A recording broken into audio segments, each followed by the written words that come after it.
Les cours débuteront de 8h pile à 12h30. Voici les nouvelles horaires fixées désormais à l'endroit de toutes les écoles fondamentales publiques et privées ainsi qu'au niveau des préscolaires. Une décision établie pour la préservation de la santé des élèves enseignants avec cette forte chaleur.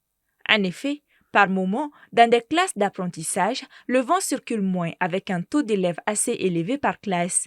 Une situation susceptible même de perturber la concentration des élèves. Pour certains, la décision est salutaire et n'impacte en rien l'apprentissage.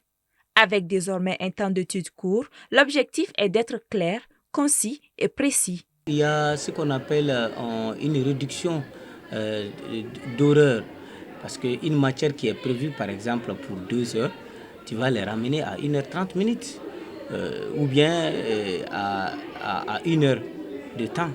Donc, à chaque matière, vous essayez de diminuer un peu le volume d'heures. Donc, les minutes égrenées un peu vont vous permettre d'aborder les matières prévues et dans un temps bien défini.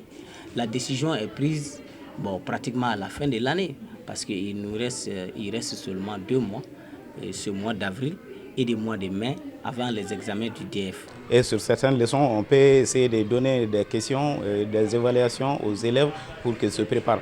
Vu qu'actuellement, la technique, c'est la méthode active. Donc l'enseignant intervient moins par rapport aux élèves. On doit donner la priorité aux élèves d'aller faire des recherches.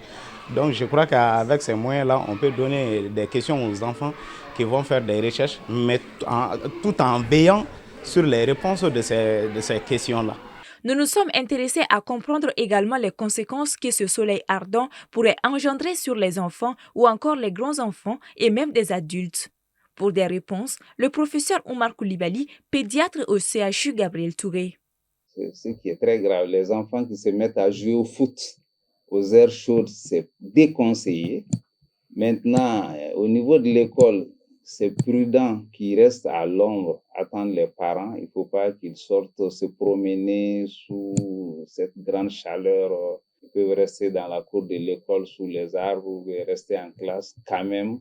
Et favoriser aussi, les parents ne doivent pas oublier de leur donner de l'eau à amener, ou bien s'il y a l'eau à l'école, les encourager à boire fréquemment, conseiller aux enfants de boire plus d'eau. Avec la forte chaleur, tout l'organisme souffre. La peau, ça peut favoriser l'apparition des furoncles.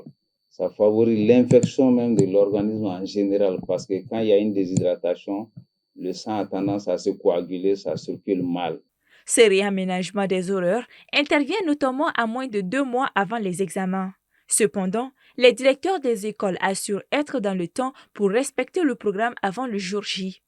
À noter que cette décision s'appuie sur l'article 16 de l'arrêté numéro 10-06-88 MEALNSG du 12 mars 2010 qui autorise une révision des horaires selon les saisons et les conditions tout en respectant la durée officielle des enseignements.